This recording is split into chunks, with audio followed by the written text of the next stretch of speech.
কি হলো? চুপ করে আছো কেন? বলো না বাপি, তুমি কোনো অন্যায় করোনি তো? দিদিভাই তুই কি বলছিস? কেন কাকুমণি কোনো অন্যায় করবে? তাহলে কেন কেন আমার বাপিকে বারবার থানায় ডাকছে সংকল্প? কেন প্রিয়ম অ্যাকিউজ করছে? সংকল্প আমার বাপিকে থানায় ডাকছে কিসের ভিত্তিতে? ওই আর কাউকে তো ডাকছে না। হ্যাঁ, পিসুমণিকে তো ডাকছে না, পিসুকে ডাকছে না, তোর মা মামনিকেও ডাকছে না। তাহলে আমার বাপিকে কেন বারবার ডাকছে?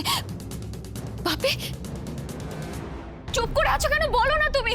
তুমি তোরা আমাকে বিরক্ত করিস না, আমার বেরোতে দে। কাকুমণি, কাকুমণি শোনো, আমাদের উত্তর দিয়ে যাও। আমার কাছে কোনো উত্তর নেই, উত্তর নেই আমার কাছে।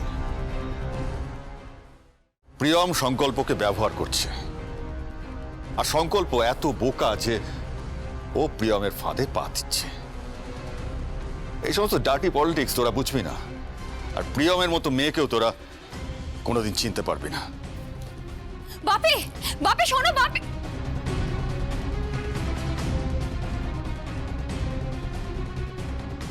দিদি ভাই, কাকে ফোন করছিস?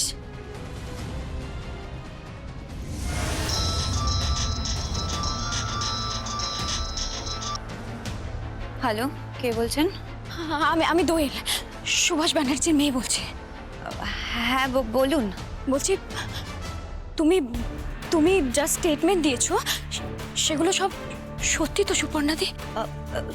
কোন স্টেটমেন্ট? থানায় থানায় যে স্টেটমেন্টগুলো তুমি দিয়েছো, আমার বাপিকে বারবার থানায় ডাকছে। তুমি তুমি তুমি এখন কোথায় আছো? থানায়।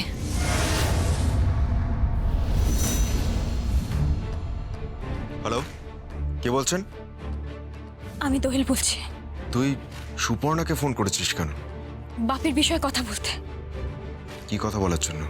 আমার বাপি যদি অপরাধী না হয়, তাহলে কেন সংকল্প আমার বাপিকে বারবার থানায় ডাকছিস? কেন হ্যারাস করছিস? প্রিয়মের কথায় আমার আমার বাপিকে কেন ডাকছিস তুই? দেখ, আমার বাপি কিন্তু আমার গর্ব হয়, আমার কষ্ট হয় সংকল্প। দিদি ভাই শান্ত হও। কেন শান্ত হব?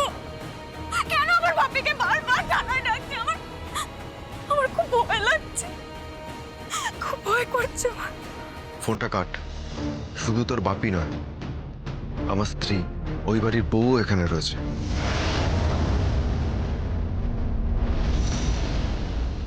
প্রিয়ম? হ্যাঁ, প্রিয়ম। ফোনটা রাখ। শুধু তোর বাপি নয়, আমার স্ত্রী, ওই বাড়ির বউ এখানে রয়েছে।